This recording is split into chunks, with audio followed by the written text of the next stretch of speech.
গজানন? আরে এ তো গজানন। কাকের কলম খুঁজতে আমায় তো গজানন দদিতালে নিয়ে এসেছিল। তাহলে কি যার কলম খুঁজে দেব তার নাম জানবো না? তা কখনো হয় নাকি? আমার তো অনেক নাম, লোকে আমাকে অনেক অনেক নাম দিয়েছে। আচ্ছা ঠিক আছে, সেই অনেক নামের মধ্যে একটা নাম আমায় বলো, যে কোনো একটা। আমার একটা নাম গজানন, বুঝলে? গজানন? মা, এ তুমি আমায় কি দেখালে মা? গণেশ ঠাকুরের জন্ম কাহিনী শোনালে আমায়। আহা, এ দেখে আমার সারা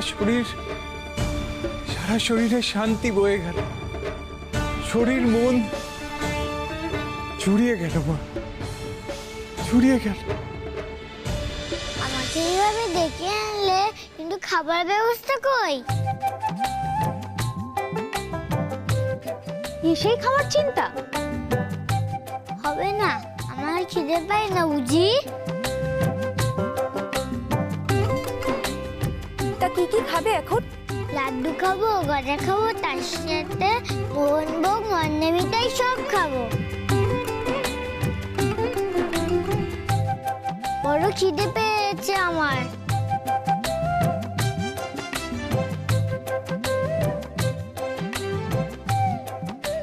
বুঝেছি বাবা, বুঝেছি। আমার বাচ্চার বড্ড খিদে পেয়েছে। কেউ তো আমার জন্য খাবারের ব্যবস্থা করছেই না, সবাই বোঝাচ্ছে দেখো।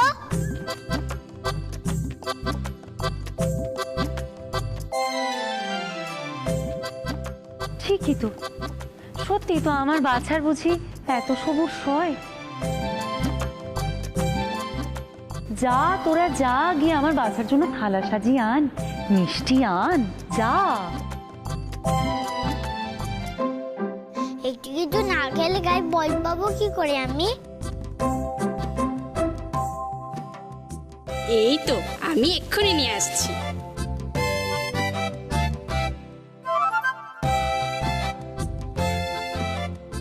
এই যে গেল, এক্ষুনি ও ফিরে আসবে তোমার জন্য খাবার নিয়ে।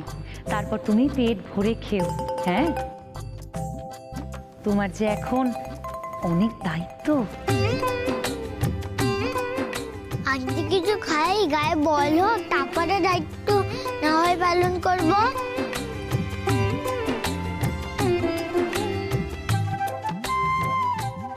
এই সেই গজানন?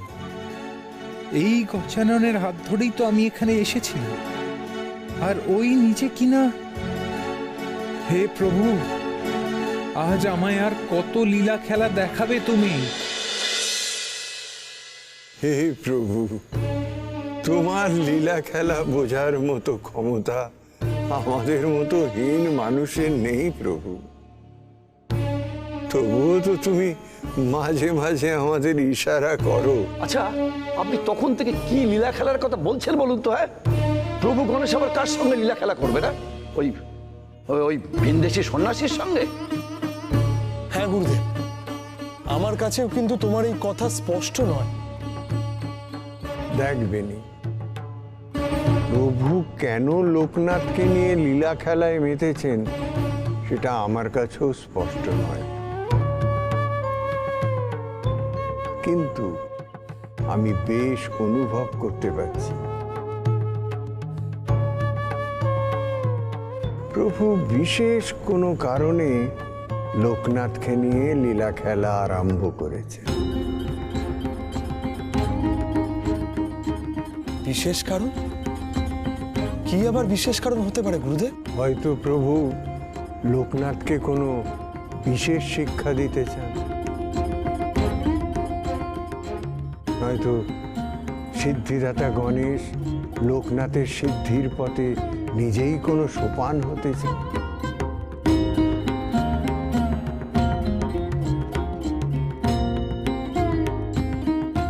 ওই তো এসে গেছে।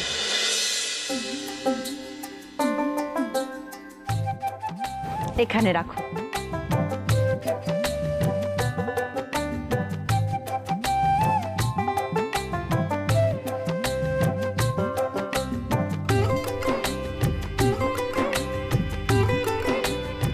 এবার তুমি বসো, বসে বসে খাও।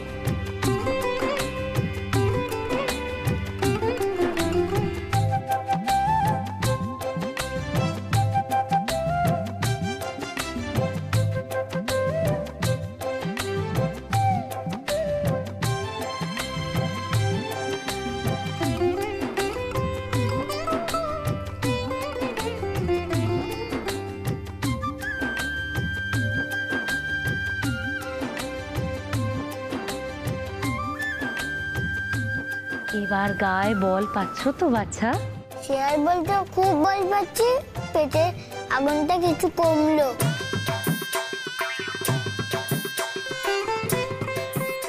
বড়টা রেখে এখন আমাকে কি করতে হবে? কি কাজ আছে আমার? তাহলে মন দিয়ে এবার আমার কথা শোনো। আমি এখন স্নানে যাব, আর আমি এখানে সবাইকে ছুটি দিয়ে দিচ্ছি। সবাই আজ একটু গন্ধর্বদের নাচ দেখতে যাচ্ছে। তুমি থাকবে আমার কাছে, আমার স্নানের কক্ষদ্বার আগলে। কি গো, পারবে তো? কেন পারবো না? খুব পারবো। তুমি অ্যাডজাস্ট করতে পারতেই হবে।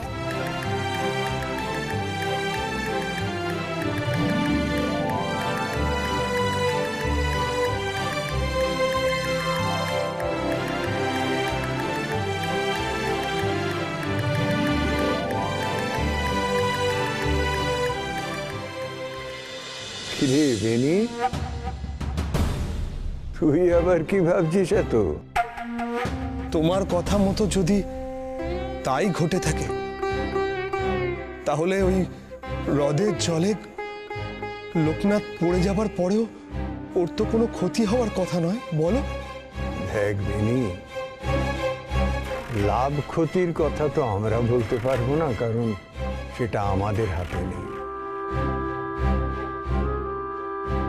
আসলে কি জানিস, মনুষ্য জন্মে ঈশ্বরই যেভাবে আমাদের পরিচালনা করেন, আমরা সেইভাবেই চলি। মোড়ল মশাই, ও মোড়ল মশাই! কি হলো কি? তুমি আবার অমন করে চিৎকার করছো কেন? হে, একবার বাইরে আসুন। আরে কি হয়েছে সেটা ভালো করে বলো দেখি। আরে বাইরে না এলে কি করে বুঝবেন যে কি হয়েছে? এই, চল চল চল চল, সবাই মিলে চল। এসো এসো, চল চল চল, এসো হ্যাঁ। এসো এসো এসো এসো এসো, সবাই এসো। চল। কি হয়েছে? কি হয়েছে একবার সত্যি করে বলো দেখি, কি হয়েছে? ওই দধিতালের জলে জেলেরা জাল ফেলেছিল, তাতে এমন কিছু উঠে এসেছে যে... নে, এবার তোরা যা, সবাই মিলে গিয়ে গন্ধর্বের নাচ দেখে আয়, যা। কিন্তু মা, তোমাকে একা রেখে দিয়ে যেতে যে মন মানছে না। একা? এই যে আমার বাচ্চা আছে, ও থাকতে আমি আবার একা হতে পারি? কিন্তু তবুও মা, আমরা থাকলে তোমার সুবিধা হতো হয়তো। আমি থাকতে মার কোনো সমস্যাই হবে না। বুঝলে তোমরা, আমি মাকে সব বিপদ থেকে রক্ষা করতে পারবো। শোনো তোমরা, আমি ওই বৃষ্টিকে শরীরে কত বল পেয়েছি জানো?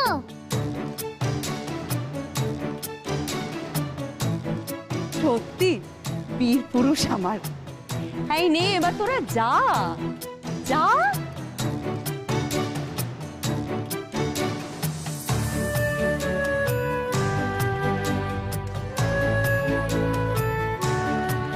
এই যে বাচ্চা, এবার আমি স্নান ঘরে চললাম। মনে আছে তো তোমাকে কি করতে হবে? হ্যাঁ মা, খুব মনে আছে। আমি স্নান করে গায়ে এরকম করে আটকে রাখবো। হ্যাঁ বাবা, আমি জানি তুমি ঠিক পারবে। শুধু মনে রেখো, কোনো প্রাণী, কোনো পুরুষ মানুষ যেন ভেতরে প্রবেশ করতে না পারে।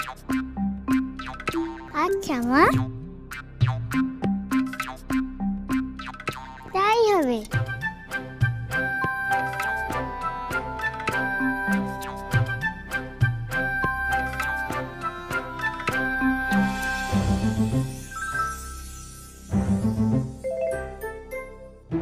এবার তবে আমিও যাই, দাঁড় আগলে রাখতে হবে তো।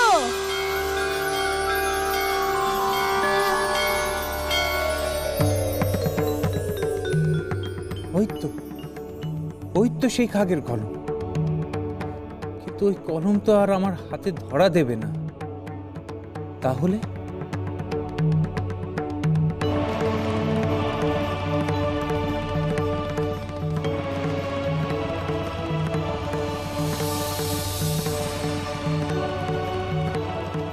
তখন থেকে এতবার এটাকে ধরার চেষ্টা করলাম, অথচ ধরা দিল না। আর এখন এখন এমন ভাবে হাতে চলে এলো।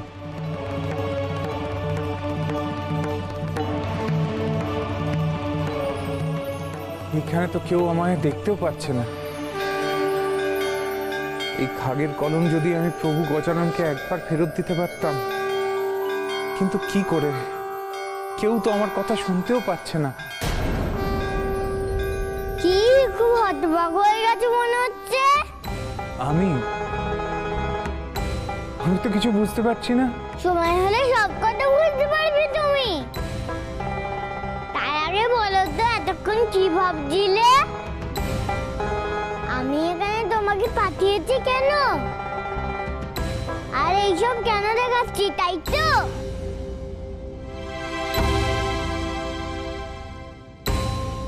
এতক্ষণ তাহলে উনি আমায় দেখতে পাচ্ছিলেন স্পষ্ট?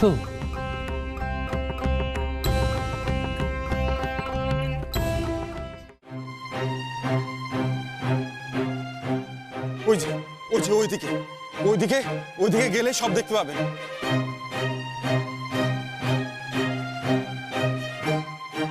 হ্যাঁ, আমার লোকটা তো ওখানে আছে।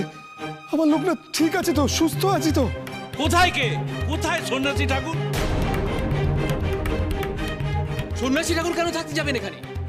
কি উঠে এসছে দেখুন আগে। এসব আবার কি? এসব কোত্থেকে পেলে তোমরা? মোড়ল মশাই, জাল ফেলেছিলাম, আর জাল ফেলতেই দেখি। কি বলছেন আপনারা? হ্রদের জল থেকে এসব জিনিস উঠে এসেছে? হ্যাঁ ঠাকুর, দেখুন না, আমরা সব জড়ো করে রেখেছি। কিন্তু দধিতালের জল থেকে তো এসব জিনিস কোনোদিন পাওয়া গেছে বলে শুনিনি। আজ হঠাৎ পাওয়া গেল কি করে? তোমরা কি ইঙ্গিত এখনো বুঝতে পারছো না? কিসের ইঙ্গিতের কথা বলছেন আপনি? ঈশ্বর আমাদের ইঙ্গিত দিচ্ছেন গো। আরে বেনি, এসব দেখে তুই কি এখনো কিছু অনুভব করতে পারছিস না বাবা? ভালো করে জিনিসগুলো দেখ একবার। শঙ্খ, চক্র, গদা, পদ্ম, কুঠার।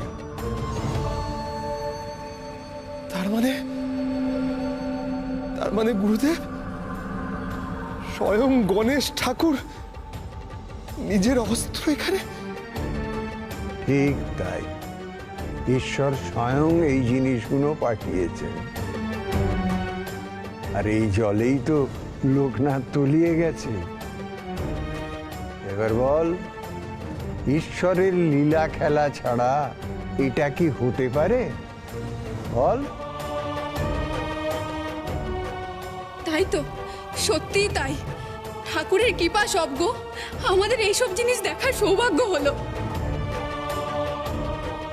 কি সৌভাগ্য আমাদের।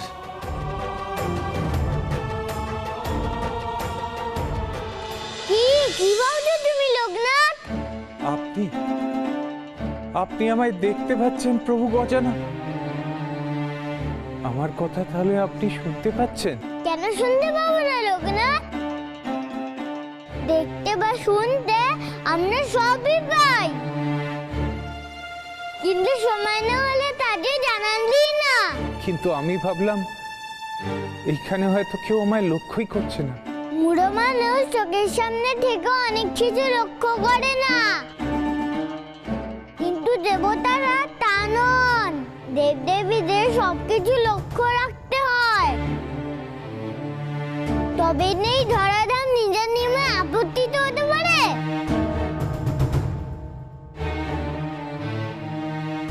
তার মানে পার্বতী মাও আমায় দেখতে পেয়েছেন, উনি আমায় লক্ষ্য করেছেন। কিন্তু পার্বতী মাকে তো আমার প্রণাম করাই হলো না।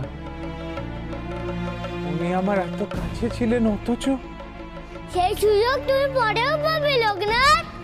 এখন যে তোমার জীবনে অন্য অনেক কিছু বাকি রয়েছে লোকনাথ। বলুন আপনি কি করতে হবে আমাকে? করতে কিছুই হবে না, তোমাকে যে শিখতে হবে আরো অনেক কিছু জানতে হবে, আরো অনেক কিছু দেখার বাকি আছে তোমার। আপনি আমায় যা দেখাবেন আমি তাই দেখতে চাই, আপনি আমায় যা শেখাবেন তাই আমি শিখতে চাই। আপনি আমার পথপ্রদর্শক হয়ে উঠুন প্রভু গজানন। লোকনাথ, এখন তুমি আমাকে গজানন বলে দেখো না। কেন? আমি যে এখন গজানন হয়ে উঠিনি, এইবার উঠবো, তোমার সামনেই হয়তো হয়ে উঠবো। কেন গজানন হব তা কি তুমি জানো লোকনাথ? কিন্তু এসব জিনিস দিয়ে আমরা কি করব?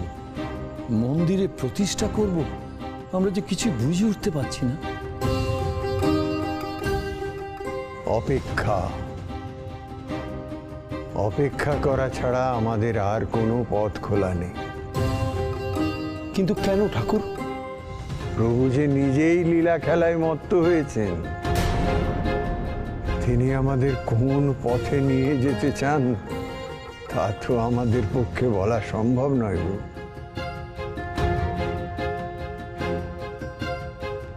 কিন্তু গুরুদেব, একটা কথা আমার কাছে স্পষ্ট হচ্ছে না। আবার কি কথা?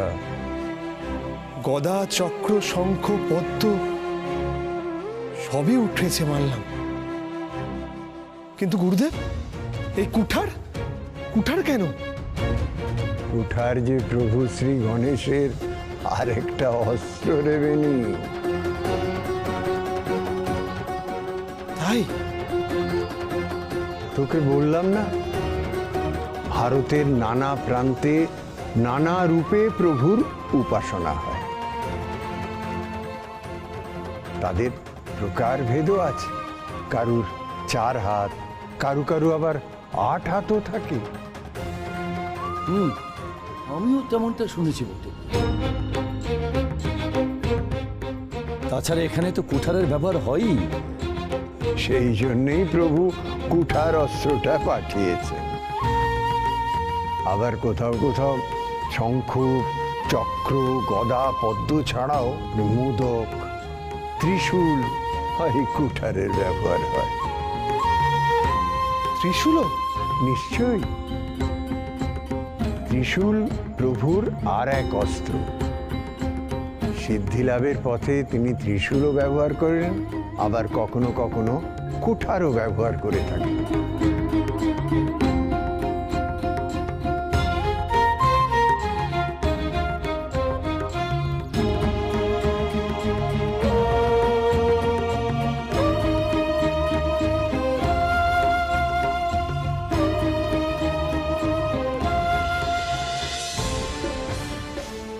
আমি হীন, আমি মূর্খ, আমি কিচ্ছু জানি না।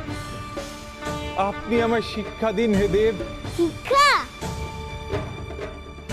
হ্যাঁ, তা দেওয়ার জন্যই আমি তোমাকে এখানে এনেছি। আমার গজানন হয়েও তার ঘটনা জানো না তুমি, এইবার জানবে। আমি সবটা জানতে উদ্গ্রীব হে দেব। লোকনাথ, তুমি যে দুষ্টে দুষ্ট, আমি সেই দুষেই দুষ্ট ছিলাম। কি দোষ? রাগ, ক্রোধ। ক্রোধ এক ভীষণ বস্তু। রাগ কেবল মানুষকে নয়, দেবতাদেরও অন্ধ করে দিতে পারে। রাগের ওপরে নিয়ন্ত্রণ করা কখনো কখনো অসম্ভব হয়ে পড়ে। দেবতারাও নিজেদের ক্রোধের উপর নিয়ন্ত্রণ রাখতে পারেন না। অনেক সময় পারে না লোকনাথ। যেরকম রাগে অন্ধ হয়েছিলেন আমার পিতা। দেবাদিদেব? হ্যাঁ, তুমি তো ওনারই ভক্ত, তাই না? তার মধ্যে প্রবল রাগ। আর আজ আমি সেই জন্যেই তোমাকে নিজের চোখে সেই ঘটনা দেখাতে এনেছি। আমি দেখবো এদের, আমি স্বচক্ষে সেই ঘটনা দেখতে চাই।